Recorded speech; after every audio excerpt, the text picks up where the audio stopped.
Hi, I'm Peter J. Ray. Welcome to Adventures in History. Today's topic is Dearest Mother, Love Ruth, John, and Mark. Ruth Smallshaw Ray's Letters to Her Mother. 1953. Part 82.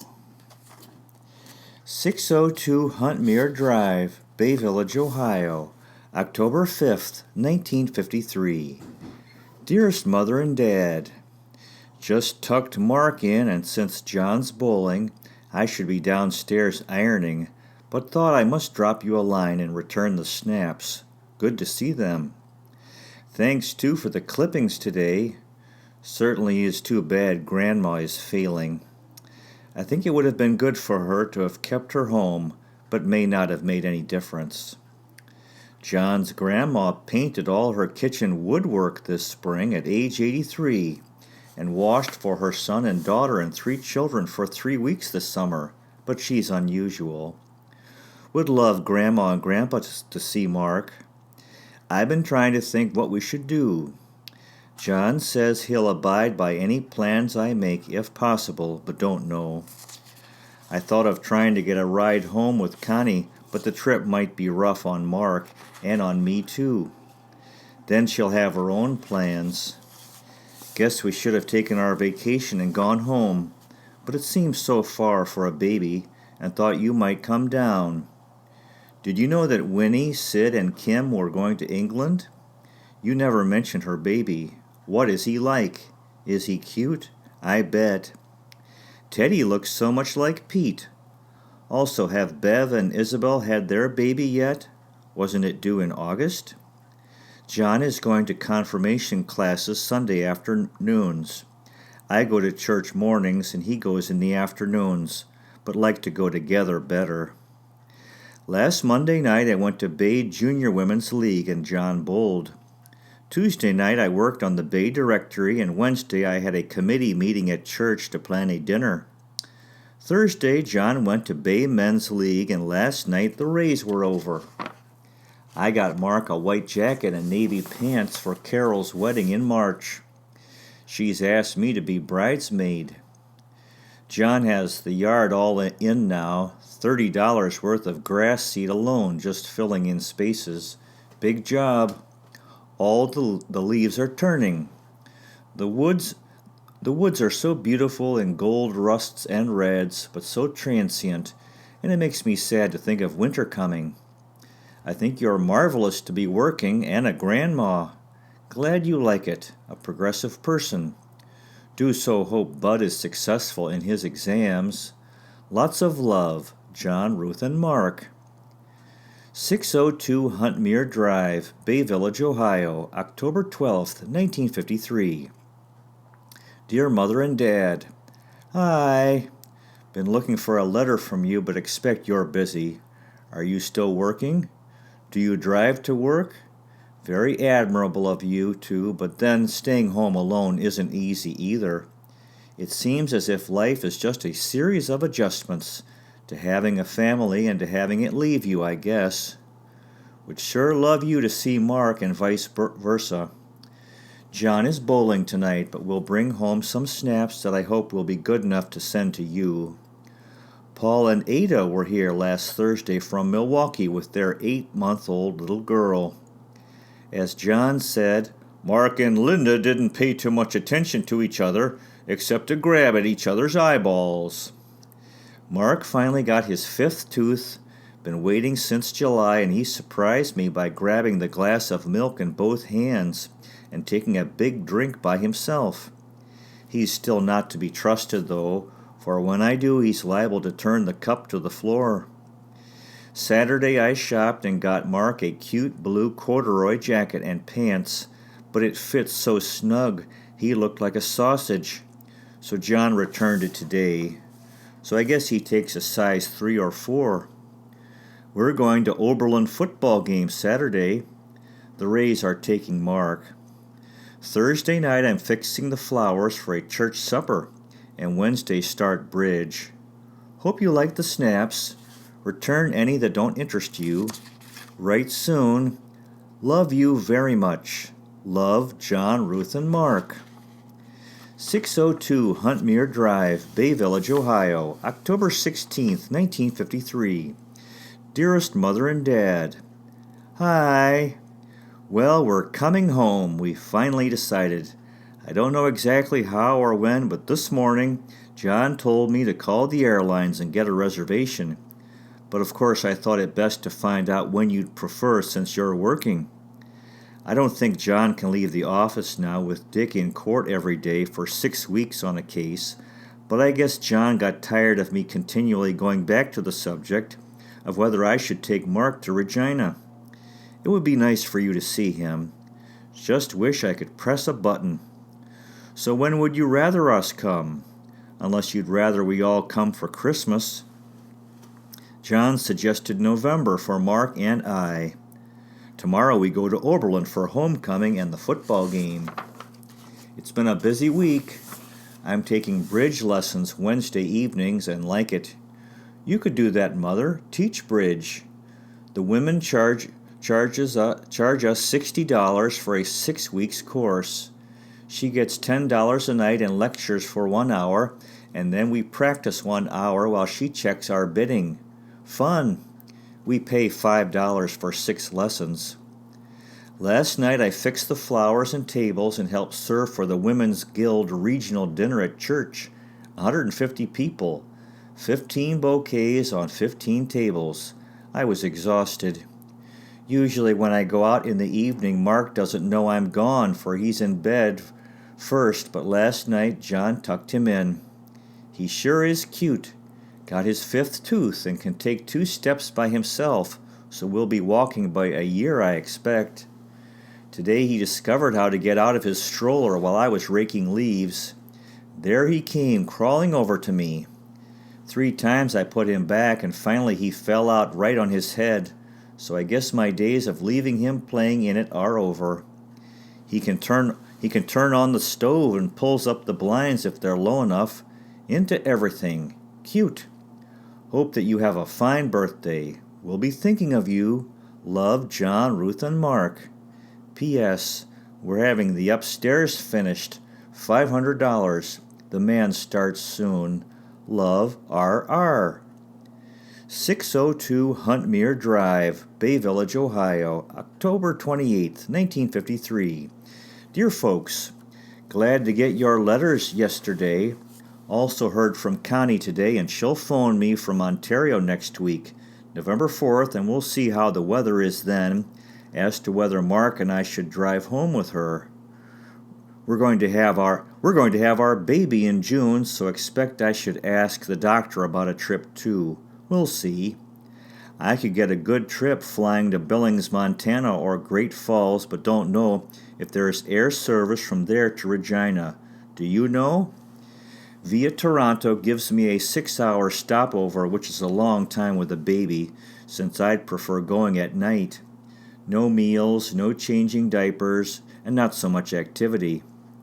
The Christmas idea would be a little expensive, $200 a piece round trip, plus the doubtful weather. I'm wondering what I'd do at home about a crib, high chair, and diapers. We too have had beautiful weather, 80 to 90 degrees. Broken records in September and October, but now it's rainy and cool. Mark had his vaccination Saturday, so expecting some reaction this weekend. He's gained 20 pounds and grown 11 inches in his first year. He certainly gets into everything. Climbed up 4 stairs before I caught him. Hope you had a happy birthday and that Bud did well in his exams. Love, John, Ruth, and Mark. 602 Huntmere Drive, Bay Village, Ohio, November 6th, 1953. Dearest Mother and Dad, got your lovely letter this morning and real cute card for Mark. He liked it and tried to eat it. Objected when I rescued it too. Have wanted to write but hated to until I could say all was well. Mark had a very bad reaction to his vaccination. The day after he had it, I went to early communion and noticed I was getting a cold. We've had several last spring and have managed to keep him okay, but expect his resistance was down. for Friday when his reaction was most severe. He also got the cold. We were up most of the night with him, aspirin, sleeping pills, paregoric, nose drops, and finally the doctor even suggested a mixture of whiskey, honey, lemon, and water. Poor baby. Saturday and Sunday nights were a little better. We canceled a trip to Akron and a Halloween party across the street. As a matter of fact, I haven't been out for over a week. Mark's pretty lively in the daytime, but coughing at night, which bothers me. And I gave the darn cold to John, too, which makes me feel even worse. John is at a church meeting tonight. In addition, we had men tramping in and out doing the upstairs. I don't feel that he did a very good job and almost blew my top. I told him if it had been John doing it, I'd have had a fit. John said he thought I'd probably get in a fight with him. John is probably the only man alive I could live with peaceably. He's so diplomatic. For charging $500, the fellow should be ashamed. He seemed to have no plan. Put whole sections inside the closets and pieced the walls. When I questioned him, he said, "What's the difference?" Ooh. And the lady who bought the house across the back, the couple with the twins, are getting a divorce. Had her big trees chopped down and is having a big double garage built right on the line at the end of our yard. Tree lover. She said she moved out here because she loved trees. The hardest part in life is adjusting to the peculiarities or ideas of others. I was feeling bad, and then I talked to Joan, and I thought we had troubles. Those poor kids. Lenny got the flu and then got word his dad is dying. They planned to go by train since Lenny was too sick to drive. Then Joan got the flu and Lenny went alone. He arrived at 7 o'clock p.m. and his dad died at 8 o'clock. Recognized him but couldn't speak. Joan had to get a woman to care for the baby. Then Ann and Wayne took the baby so Joan could go to New York for the funeral. By the time they got back, Lenny, who is thin, had lost 10 pounds, missed 2 weeks school and university courses. He's working on his doctorate, and Joan is expecting in May. Ann Duff isn't having a wee one in July after all, but they're trying again. They want to have at least 4 as we'd like to, and at our age we have to work fast. We wondered why we'd not heard from Connie. She said she'd phone us November 4th. Maybe she won't make it to visit us now since she starts work in Regina on the 15th. They'll have a house full. Nice trip for Win and Mrs. George. The Rays and Carol and Dave are coming over Sunday evening to help celebrate Mark's birthday, and John canceled bowling Monday night so he could be home on the day. John is getting Mark a musical teddy bear. He's certainly crazy about his 2 little ones. He plays at night in the dark with them, and in the morning we peek in and he's sitting talking away to them. I think he's a bright boy. He can say several words: cookie, daddy, baby, hi, but otherwise generally jabbers. He can put rings on his color cone, and today when I was polishing the floor, he was down beside me rubbing away in imitation. But he's not walking. Being sick, I kept him off the floor, and even at that he didn't want to stand alone and kept falling, even while crawling, so expect he got a setback. Oh, and we had to get all new tires, $100. John didn't even bother to get white walls this time, for we got the bad news that we'll have to get a new car.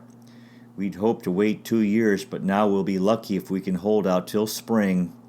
The front end, that has never been right since the accident, is going off again, and it's practically the worth of the car to have it fixed. So if it's not one thing, it's another. I'm not even considering a trip home while we all have colds, and then, I don't know, I'd hate to disappoint you after I'd brought it up, but we'll see. Things don't just seem to be going that way. The weather turning cold so suddenly was quite a shock too. We had a little snow that left right away, but it's down in the 30s. Glad to get Bud's note and hope he has good luck in his exam results. Their first-year anniversary is next Wednesday. Hope they have a nice one.